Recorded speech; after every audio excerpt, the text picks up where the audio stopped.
과거에는 인터넷이 없어서 대나무 숲에 대고 임금님 귀는 당나귀 귀를 외쳐야 했지만 지금은 시대가 바뀌었습니다.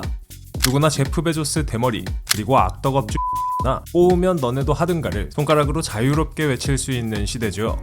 이게 가능해진 건 바로 미국에 위치한 대한민국 출신의 익명 커뮤니티 블라인드 덕분입니다. 2013년 시작된 이 앱은 10년이 안 되는 기간에 세계에서 700만 명 이상의 이용자를 확보하며 사랑받고 있는데요. 온갖 썰과 짤방의 진원지로 인정받고 있는 블라인드의 숨은 역사와 재미있는 사실들은 무엇이 있을까요? 블라인드가 네이버로부터 시작되었다면 믿으시겠습니까? 물론 네이버가 블라인드에 투자를 한 건 아닙니다. 블라인드를 창립한 문성욱 대표는 원래 네이버 직원으로 있었는데 네이버를 퇴사하면서 사내 익명 게시판이 사라진 것을 기회로 생각했죠. 누군가에게 들킬 염려 없이 자유롭게 의견을 주고받을 수 있는 그런 커뮤니티를 제공한다면 좋을 것이라고 판단했던 겁니다. 여기에서 차관의 서비스를 만든 덕분에 지금도 사랑받는 블라인드라는 앱이 등장할 수 있었습니다.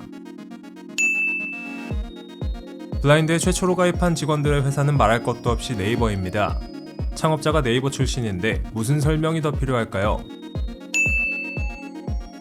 한국에서는 2013년, 미국에서는 2015년에 출시되면서 폭발적인 인기를 끌게 된 블라인드. 하지만 초창기에는 같은 회사 직원들끼리만 소통이 가능했고 지금처럼 다른 회사 직원들과 자유롭게 소통할 수 없었습니다.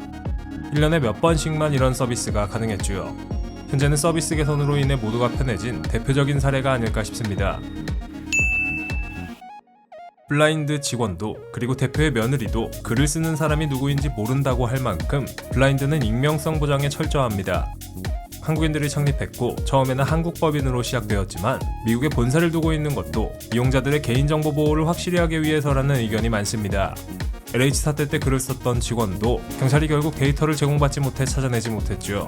여러 가지를 대조하면 사용자가 누구인지 찾아내는 시도를 할 수는 있겠지만 그것도 쉬운 일은 아닙니다. 이런 익명성이 블라인드를 성공하게 한 요인이라고 할 수 있겠죠. 여기에 더불어 블라인드는 데이터를 비공개로 처리하는 기술을 가지고 있습니다. 평범한 직장인이 블라인드에 가입하려면 회사 이메일을 통해 인증해야 하는데 이를 암호화해 계정과 회사 이메일 사이의 연결을 끊습니다. 또한 정보들은 모두 암호화되어 심지어 블라인드 직원조차도 글을 게시한 사람이나 댓글 작성자를 알 수 없다고 알려져 있죠. 그렇다면 블라인드 앱으로 블라인드 직원들에게 뜬금없이 부모님 안부를 묻는다면 명예훼손이나 모욕죄로 고소당할까요? 한번 고민해봐야 될 문제입니다. 블라인드가 미국에서도 출시되어 있다고 말씀드렸습니다. 덕분에 아마존부터 테슬라까지 미국 유명 기업의 직원들도 이 서비스를 이용할 수 있죠. 일론 머스크 를 외치는 게 현실이 될 수도 있습니다.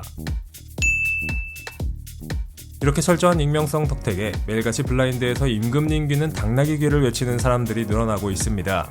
때로는 내부자가 아니면 알 수 없는 정보부터 추잡한 속마음까지 필터링되지 않은 채로 그대로 올라오는 경우가 종종 있죠. 물론 이러라고 만들어준 블라인드겠지만 직원 한마디에 회사가 휘청될 수 있다는 리스크가 생겨난 것도 사실입니다. 덕분에 기업들은 블라인드의 사용을 전면 금지하거나 메일 인증을 막는 방식 등으로 리스크를 줄이고 있습니다. 물론 아예 블라인드에서 언급될 정도의 문제가 생기지 않도록 회사 차원에서 방지하는 것이 최선이겠지만 그게 안 되니까 직원들 손이라도 묶어두겠다는 뜻이죠. 블라인드에 들어가면 셀프 소개라는 토픽을 확인할 수 있습니다. 구글에서 블라인드 셀소로 검색해보면 환장의 콜라보를 종종 감상할 수 있죠. 더 이상의 설명은 생략합니다. 블라인드에서는 직원들이 남긴 글만 감상할 수 있는 게 아닙니다. 자기가 가고 싶은 회사가 어떤지 기업 리뷰 메뉴를 통해 확인할 수도 있죠. 참고로 제가 과거에 다니던 회사의 블라인드 리뷰를 제목만 읽어드리자면 답이 있는 회사일까라는 제목이 달려있네요. 이 제목을 남긴 사람이 준 별점은 1점입니다. 회사 그만두길 잘한 것 같네요. 무수히 많은 논란에도 불구하고 여전히 블라인드는 사랑받는 앱으로 남아있습니다. 한국에서 대기업 직장인 10명 중 8명이 쓰고 있을 만큼 널리 보급된 이 앱 덕분에 재미있는 이야기들도 읽을 수 있고 몰랐던 이야기들도 들을 수 있으니 다행이라고 해야 될 것 같습니다. 익명성의 가면 뒤에 숨어 짐승의 행동을 하는 사람들이 늘어난다면 블라인드 앱을 이용하는 선량한 이용자들도 떨어져 나가게 되지 않을까 싶은데요. 어찌되었건 앞으로 블라인드가 국내뿐만 아니라 해외에서도 더 큰 인기를 끌어주길 기대해봐야겠습니다.